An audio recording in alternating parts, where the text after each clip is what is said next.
Código Civil, Lei nº 10.406, de 10 de janeiro de 2002. Parte Geral. Livro 1. Das Pessoas. Título 1. Das Pessoas Naturais. Capítulo 1. Da Personalidade e da Capacidade.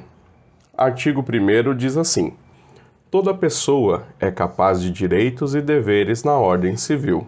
Artigo 2º. A personalidade civil da pessoa começa do nascimento com vida, mas a lei põe a salvo desde a concepção os direitos do nascituro. Artigo 3º. São absolutamente incapazes de exercer pessoalmente os atos da vida civil os menores de 16 anos. Artigo 4º. São incapazes relativamente a certos atos ou a maneira de os exercer. Inciso 1º diz: os maiores de 16 anos e menores de 18 anos. Inciso 2º, os ébrios habituais e os viciados em tóxicos. Inciso 3º, aqueles que por causa transitória ou permanente não puderem exprimir sua vontade. Inciso 4, os pródigos. Parágrafo único. A capacidade dos indígenas será regulada por legislação especial. Artigo 5º. A menoridade cessa aos 18 anos completos, quando a pessoa fica habilitada à prática de todos os atos da vida civil. Parágrafo único.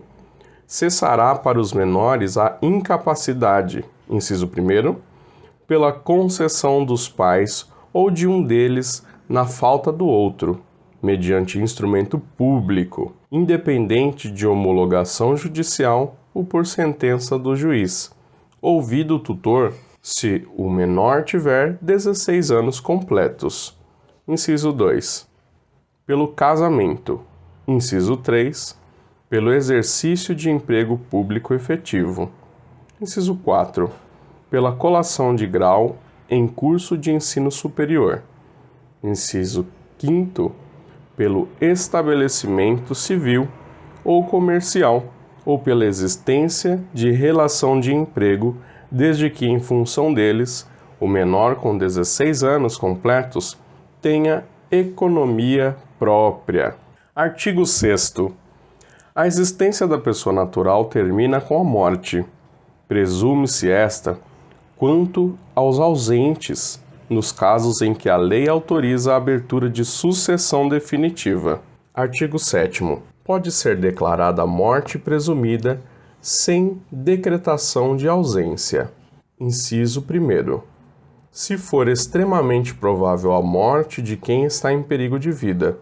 Inciso 2º. Se alguém desaparecido em campanha ou feito prisioneiro não for encontrado até 2 anos após o término da guerra. Parágrafo único. A declaração da morte presumida, nesses casos, somente poderá ser requerida depois de esgotadas as buscas e averiguações, devendo a sentença fixar a data provável do falecimento. Artigo 8º. Se 2 ou mais indivíduos falecerem na mesma ocasião, não se podendo averiguar se algum dos comorientes precedeu ao outro, presumir-se-ão simultaneamente mortos. Artigo 9º. Serão registrados em registro público. Inciso 1º. Os nascimentos, casamentos e óbitos. Inciso 2. A emancipação por outorga dos pais ou por sentença do juiz. Inciso 3º. A interdição por incapacidade absoluta ou relativa. Inciso 4º.